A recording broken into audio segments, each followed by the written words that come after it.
7 দিন একটি গাড়িতে আটকে থাকার ভয়ঙ্কর অভিজ্ঞতা।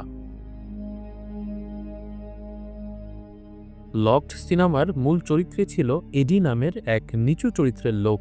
আগে সে ভ্যান চালিয়ে উপার্জন করত, কিন্তু মাদক সেবন করে ভ্যান অ্যাক্সিডেন্ট করে এখন সে উপার্জনহীন। ভ্যান ঠিক করতে যে টাকা প্রয়োজন সেটাও তার কাছে নেই। তার স্ত্রী তাকে ছেড়ে চলে গেছে। একমাত্র মেয়ে সারার ঠিকমতো কেয়ার করতে না পারায় আদালত তাকে ব্যর্থ পিতা হিসাবে ঘোষণা করতে যাচ্ছে। দ্রুত কিছু টাকা জোগাড় করার চেষ্টায় এডি একজন মেকানিকের মানিব্যাগ চুরি করে এবং লটারির টিকিট কেনে জেতার আশায়। চুরি করার জন্য কিছু খুঁজতে খুঁজতে এডি পার্কিং লটে একটি খোলা বিলাসবহুল এসইউভি দেখতে পায়।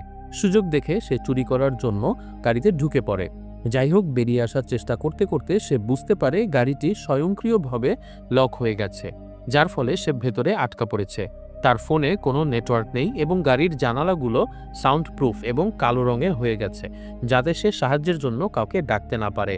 গাড়ির ড্যাশবোর্ড কনসোলটি অপ্রত্যাশিতভাবে চালু হয়ে যায় এবং একটি কণ্ঠস্বর নিজেকে উইলিয়াম হিসাবে পরিচয় দেয়, যে গাড়িটির মালিক।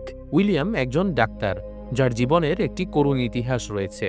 তার মেয়েকে কয়েক বছর আগে এক হোমলেস লোক ডাকাতির চেষ্টাকালে মেরে ফেলে, কিন্তু আফসোসের বিষয় অনেক খুঁজেও পুলিশ সেই ডাকাতকে গ্রেফতার করতে পারেনি। এরপর থেকে সে এই গাড়িটাকে একটা টর্চার সেলে রূপান্তরিত করেছে। গাড়িটি আনলক অবস্থায় সে রাস্তায় ফেলে রাখে, যাতে শহরের চোরেরা চুরির উদ্দেশ্যে সেখানে ঢোকে, এবং তারপর এই গাড়িটি সে আটকে দেয় এবং লোকদেরকে যন্ত্রণা দেয়। সে গোপন ক্যামেরার মাধ্যমে এদিকে পর্যবেক্ষণ করে এবং গাড়ির বিভিন্ন ফিচার ব্যবহার করে তাকে ভয় দেখায়।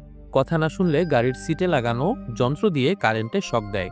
এডি গাড়ির গ্লাস ভাঙার জন্য পিস্তল বের করে গুলি চালায়, কিন্তু কাঁচ বুলেট প্রুফ হওয়াতে সেটি রিফ্লেক্টেড হয়ে তার পায়েই আঘাত করে। যন্ত্রণায় চিৎকার করে এডি আতঙ্কিত হয়ে উইলিয়ামের কাছে বারবার সাহায্য চায়, কিন্তু বদ্ধ গাড়িতে দীর্ঘ সময় রক্তপাতের কারণে একসময় এডির দৃষ্টি ঝাপসা হতে শুরু করে। তার হৃদস্পন্দন কমে যায় এবং রক্তক্ষরণের কারণে সে অজ্ঞান হয়ে পড়ে। তবে সে অজ্ঞান হবার পর গোপনে ডাক্তার উইলিয়াম এসে তার পা ড্রেসিং করে দিয়ে চলে যায়। রাতে জ্ঞান ফিরলে এডি ক্ষুধায় তৃষ্ণায় পানি খুঁজতে থাকে, কিন্তু সে একটা খালি বোতলে কয়েক ফোঁটা পানি আর একটা আধ খাওয়া চকলেটের টুকরো ছাড়া কিছুই খুঁজে পায় না। এভাবে ক্ষুধার্ত অবস্থায় রাত পার করে সে। সকালে আবার মনিটরটি জ্বলে ওঠে। ডাক্তার উইলিয়াম এডির কাছে নিজের কষ্টের কথা বলতে থাকে, বিশেষ করে তার মেয়েকে ডাকাতির সময় কিভাবে হত্যা করা হয়েছিল সেই ঘটনা।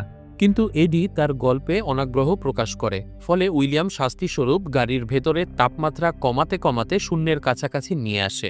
সেই সাথে পুরো গাড়ি জুড়ে বাজতে থাকে হাই ফ্রিকোয়েন্সির সুর, যা এডির কর্ণ বিদীর্ণ করে দিচ্ছিল। এডি যন্ত্রণায় কোকাতে থাকে। দীর্ঘ সময় পর উইলিয়াম আবার ফোন করলে এডি তার আচরণের জন্য ক্ষমা চায় এবং তখন উইলিয়াম তাপমাত্রা স্বাভাবিক করে দেয়। পরের দিন এডি আবারও গাড়ির দরজা জানালা ভাঙার চেষ্টা করে, সাহায্যের জন্য চিৎকার করে, কিন্তু গাড়ি থেকে বাহিরে কোনো শব্দ যাবার অবস্থা ছিল না। 4 দিন অনাহারে থাকার পাশাপাশি উইলিয়ামের বিভিন্ন ফিলোসফিক্যাল কথাবার্তা এডিকে ধৈর্যহারা করে তুলেছিল। উইলিয়াম নিজেও ক্যান্সারে আক্রান্ত ছিল। তার নিজের সময় শেষ হওয়ার আগে উইলিয়াম তার মেয়ের হত্যার প্রতিশোধ এই শহরের সব চোর ছাচরদের শিক্ষা দিয়ে নিতে চায়। এডির সেই মুহূর্তে পিপাসায় প্রাণ ওষ্ঠাগত। উইলিয়াম এডির এনআইডি নাম্বারের বিনিময়ে 1 বোতল পানি দেওয়ার অফার করে।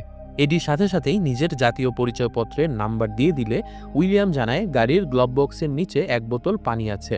এডি ঝুঁকে পড়ে বোতলটি ধরে প্রায় সাথে সাথেই তা পান করে। পানি খেয়ে কিছু সময়ের জন্য কলিজা ঠান্ডা করে সে। তার পকেটে থাকা পেপার বের করে কয়েকদিন আগে কেনা লটারির টিকিট মিলিয়ে দেখে সে $500 পুরস্কার জিতেছে। এই পুরস্কার তার মধ্যে আরও হতাশা বাড়ায়। গাড়িতে চুরি করতে ঢোকার আগে যদি সে লটারির টিকিট চেক করত, তাহলে আর সে চুরি করতে ঢুকত না। তার ভ্যানটিকে সে ছাড়িয়ে আনতে পারত সেই পুরস্কারের টাকা দিয়ে। সময় কেটে যায়। ক্ষুধার যন্ত্রণায় এডি বিমর্ষ হয়ে যেতে থাকে। এডি তার জীবন, তার মেয়ে সারার কথা ভাবতে শুরু করে। তৃষ্ণার্ত হয়ে নিজের প্রস্রাব খাওয়ার মতো ঘটনাও ঘটিয়ে ফেলে এডি। এডি উইলিয়ামের কাছে তার গাড়িতে চুরি করতে ঢোকার জন্য ক্ষমা চায়। উইলিয়াম করুণার সাথে গাড়ির গ্লোভ বক্স খুলে দেয়। সেখানে থাকা একটা বিস্কুট এডি এমনভাবে খেতে থাকে যেন এটি তার জীবনের শেষ খাওয়া। এডি বুঝতে পারে উইলিয়াম লোকটা একজন সাইকো। সে কখনোই তাকে ছাড়বে না। গোপনে এবং সূক্ষ্মভাবে সে যাত্রীর আসনে বসে তার পা ব্যবহার করে গাড়ির ফিউজড বক্সটি খোলার চেষ্টা করতে থাকে। সে বুঝতে পারে ফিউজড বাটনটি খুলতে পারলে এই গাড়ির সব ইলেকট্রনিক ফাংশন বন্ধ হয়ে যাবে। তার পায়ের নখ উঠে যাওয়ার পরেও সে চেষ্টা চালিয়ে যায়। এর মধ্যে একটা বাটনে চাপ লাগায় গাড়ির ইগনিশন অন হয়ে যায়। এডি দ্রুত গাড়ি চালিয়ে পালানোর চেষ্টা করে, কিন্তু উইলিয়াম ততক্ষণে টের পেয়ে যায়। সে গাড়ির কন্ট্রোল আবার নিজের নিয়ন্ত্রণে নিয়ে নেয়। গাড়ি আবার চলতে শুরু করে, কিন্তু এবার উইলিয়ামের নির্দেশে। শহরের মধ্য দিয়ে গাড়িটি এগিয়ে যায় এবং অবশেষে একটি সরু গলিতে এসে পৌঁছায়। সেখানে তারা দেখতে পায় দুজন লোক আরেকজন লোককে ছিনতাই করছে। উইলিয়াম তাদের দিকে ইঙ্গিত করে বলে, পৃথিবীতে এটাই ভয়াবহ অন্যায়, মানুষ যা খুশি তাই নিয়ে পালিয়ে যাচ্ছে। রাস্তাঘাটের এই ছিনতাই আটকানোর জন্য পুলিশও কিছু করে না, সরকারও কোনো পাত্তা দেয় না। হঠাৎ উইলিয়াম রিমোট কন্ট্রোলের মাধ্যমে গাড়ির গতি বাড়ায়। গাড়িটি একজন দুষ্কৃতিকারীকে ধাক্কা দিয়ে থেতলে দিয়ে চলে যায়। আতঙ্কিত এডির চিৎকারের মধ্য দিয়ে গাড়িটি ছুটে গিয়ে অন্য দুষ্কৃতিকারীকে তাড়া করে এবং তাকে গেটের সঙ্গে আটকে দেয়। এডির অনেক কাকুতি মিনতি সত্ত্বেও উইলিয়াম সেই অপরাধীকে গাড়ি দিয়ে থেতলে মেরে ফেলে। এই নৃশংসতা দেখে আতঙ্কিত হয়ে এডি জ্ঞান হারিয়ে ফেলে। ঘুম ভাঙলে এডি দেখতে পায় গাড়িটি তার মেয়ে যেই শহরে থাকে সেই শহরে চলছে। এডি বুঝতে পারে উইলিয়াম তার পরিচয়পত্র নাম্বার থেকে খুঁজে বের করেছে তার মেয়ে কোথায় থাকে। গাড়িটি সারার স্কুলের পাশ দিয়ে গিয়ে যায়। সারা স্কুল ছুটির পর তার ছোট্ট স্কেট বোর্ডটি ঠেলে ঠেলে বাড়ি যাচ্ছিল। হঠাৎ গাড়িটি সারাকে তাড়া করতে থাকে। এডি চিৎকার করে ড্যাশবোর্ডে ধাক্কা দেয়। গাড়ির নিয়ন্ত্রণ ফিরে পাওয়ার জন্য যথাসাধ্য চেষ্টা করে, কিন্তু সে কিছুই করতে পারে না। উইলিয়াম দ্বিতীয়বার গাড়িটা ঘুরিয়ে পেছনে ফিরে আসে। সে ভীত সন্ত্রস্ত সারাকে চাপা দিয়ে মেরে ফেলার জন্য গাড়ি নিয়ে এগিয়ে যেতে থাকে। এডি হুমকি দেয় গাড়ি না থামালে সে পিস্তল দিয়ে গুলি করে আত্মহত্যা করবে। উইলিয়াম তারপরও গাড়ি না থামালে এডি সত্যি সত্যি পিস্তল মাথায় রেখে গুলি করে। ঠিক সেই মুহূর্তে উইলিয়াম রিমোট কন্ট্রোলের মাধ্যমে গাড়িটা সরিয়ে ফেলে। উইলিয়াম অবশ্য আগেই পিস্তল থেকে গুলি সরিয়ে রেখেছিল। সে এডিকে বলে সে কখনো সারাকে আঘাত করতে চায়নি, সে কেবল চেষ্টা করে দেখতে চেয়েছিল যে এডি আসলেই নিজের কৃতকর্মের জন্য দুঃখিত কিনা। এডি এই মুহূর্তে সব ধৈর্য হারিয়ে ফেলে। সে নিজেকে আর উইলিয়ামের খেলার বস্তু হিসেবে দেখতে চাইছিল না। ইলেকট্রিক শকের আঘাত সহ্য করে সে গাড়ির ভেতরে থাকা সবগুলো ক্যামেরার তার ছিঁড়ে ফেলে। ক্যামেরার কানেকশন ছিন্ন হয়ে যাবার পর উইলিয়াম টেনশনে পড়ে যায় এবং সে গাড়িটিকে একটি নির্জন ছাদে নিয়ে চলে আসে। আসলে উইলিয়াম সেখানেই অপেক্ষা করছিল। প্রথমবারের মতো এডি উইলিয়ামকে সামনাসামনি দেখতে পায়। উইলিয়াম এডিকে একটি হাতকড়া ছুড়ে দিয়ে সেটা পরতে বলে। এডি পরতে না চাইলে তাকে বারবার ইলেকট্রিক শক দেয়া হলে এডি বাধ্য হয় হাতকড়া নিয়ে নিজেকে সিটের সঙ্গে আটকে রাখতে। এরপর উইলিয়াম গাড়িতে উঠে বসে এবং গামি বিয়ার্স নামের কিছু ক্যান্ডি ড্যাশবোর্ডে রাখে। ক্ষুধার্ত এডি কুকুরের মতো সেগুলো চেটে খেতে থাকে। উইলিয়ামের কাছে এডির অসহায়ত্ব ছিল উপভোগের মাধ্যম। এডি উইলিয়ামের দিকে তাকিয়ে তার গাড়িতে চুরি করতে আসার জন্য আবারও ক্ষমা চায়, কিন্তু উইলিয়াম এসব গ্রাহ্য করে না। সে দ্রুত গাড়ি চালানোর ফাঁকে ফাঁকে হার্ট ব্রেক করছিল, ফলে এডি মুখ থুবড়ে পড়ছিল ড্যাশবোর্ডের ওপর। তার মুখ থেকে রক্ত বের হতে থাকে। এডি তখন রেগে যায়। সে উইলিয়ামের প্রয়াত কন্যাকে উপহাস করে জঘন্য এবং নিষ্ঠুর কিছু মন্তব্য করে। উইলিয়ামের ধারণা ছিল সে শহরের চোর ছেচরদের শায়েস্তা করছে, কিন্তু এডি মন্তব্য করে উইলিয়াম তার মেয়ের মৃত্যুর ঘটনাকে পুঁজি করে নিজের বিকৃত মানসিকতা চরিতার্থ করছে। এডির কথা থামানোর জন্য উইলিয়াম বারবার ব্রেক চাপতে থাকে, ফলে এডির শরীর প্রচণ্ডভাবে ড্যাশবোর্ডে ধাক্কা খায়। তার নাক থেকে রক্ত বের হতে থাকে, কিন্তু এডি তা অগ্রাহ্য করে হেসে ওঠে। এটি ছিল আসলে এডির একটি কৌশল। উইলিয়ামকে আজে বাজে কথা বলে ডিস্ট্র্যাক্ট করে কিছু সময় চেষ্টার পর সে গাড়ির ফিউজ বক্সটি খুলে ফেলে, ফলে গাড়ির সমস্ত ইলেকট্রিক সিস্টেম শাটডাউন হয়ে যায়। এতক্ষণ অটো মোডে চলতে থাকা গাড়িটা সব কন্ট্রোল হারিয়ে ফেলে পাহাড় থেকে নিচে পড়ে যায়। দুর্ঘটনায় এডি এবং উইলিয়াম দুজনেই আহত হয়, কিন্তু এডি দ্রুত নিজেকে সামলে নেয় আর হাতকড়া সিট থেকে খুলে ফেলে। এর মধ্যে উইলিয়ামের জ্ঞান ফিরে আসে, আর হাতাহাতির মধ্যে তার বন্দুক থেকে গুলি বের হয়ে যায়। গুলিটা বুলেট প্রুফ গ্লাসে লেগে ডিফ্লেক্টেড হয়ে ফিরে এসে আবার উইলিয়ামের পিঠেই বিদ্ধ হয়।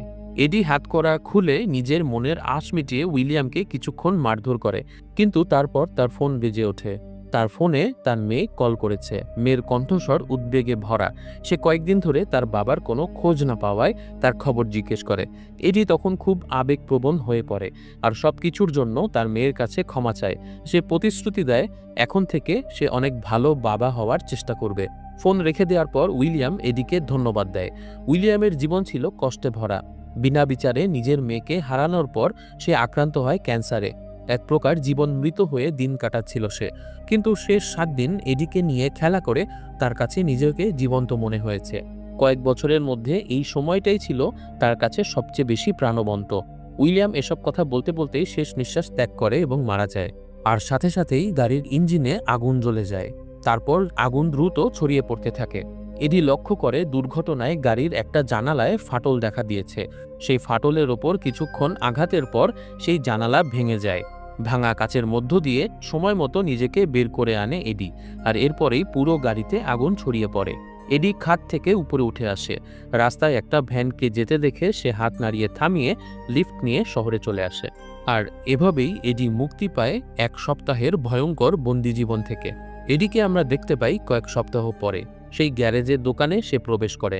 সে লটারিতে জেতা $500 নিয়ে তার গাড়িটা ছাড়িয়ে নিতে যায়, কিন্তু সে দেখতে পায় গ্যারেজের লোকেরা সেই গাড়িটাকে বিক্রি করে দিয়েছে। তাদের পাওনা টাকা রেখে গাড়ি বিক্রির বাকি টাকা তারা এডিকে দিয়ে দেয়। এডি চিন্তা করে এখন থেকে সে আর নিজের জন্য নয়, তার মেয়ের জন্যই সবকিছু ভাববে। তাই সেই টাকা দিয়ে সে তার মেয়ের জন্য একটা সাইকেল কিনে নেয়। সেই সাইকেলটা চালিয়ে সে চলে যায় সারার স্কুলে এবং সারাকে সেই সাইকেলটা সে উপহার দেয়। সারা এই সাইকেলটা পেয়ে খুবই খুশি হয়। এরকম একটা সাইকেল চালিয়ে স্কুল থেকে বাসায় ফেরা সারার জন্য ছিল একটা স্বপ্নের মতো। আর এভাবেই এডি ধীরে ধীরে পরিণত হয় একজন দায়িত্বশীল পিতা হিসাবে।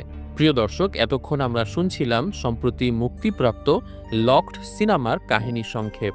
এখানে আমরা দেখতে পেলাম কিভাবে একজন মৃত্যু পথযাত্রী ডাক্তার তার গাড়িতে চুরি করতে আসা চোরদেরকে আটকে রেখে শাস্তি দিত সেই কাহিনী। সেই সাথে আরও দেখতে পেলাম একজন মাদকাসক্ত পিতা কিভাবে দায়িত্বশীল হয়ে উঠল সেই গল্প। প্রিয় দর্শক, আমাদের আজকের এক্সপ্লেনেশন ভিডিও এখানেই শেষ করছি। ভিডিওটি ভালো লাগলে লাইক করুন, কমেন্ট করে জানিয়ে দিন আপনার মতামত, এবং সেই সাথে এরকম আরও ভিডিও দেখতে চাইলে আমাদের চ্যানেলটি সাবস্ক্রাইব করে দিন। আপনারা কিন্তু চাইলে আমাদের সঙ্গে ফেসবুকেও কানেক্টেড থাকতে পারেন। সেজন্য ফেসবুকে আমাদের আর ফর রিভিউ বাংলা পেজটি ফলো করে আসতে পারেন। আজকের মতো ভিডিওটি এখানেই শেষ করছি। সবাই অনেক ভালো থাকবেন, সুস্থ থাকবেন এই কামনায় বিদায়।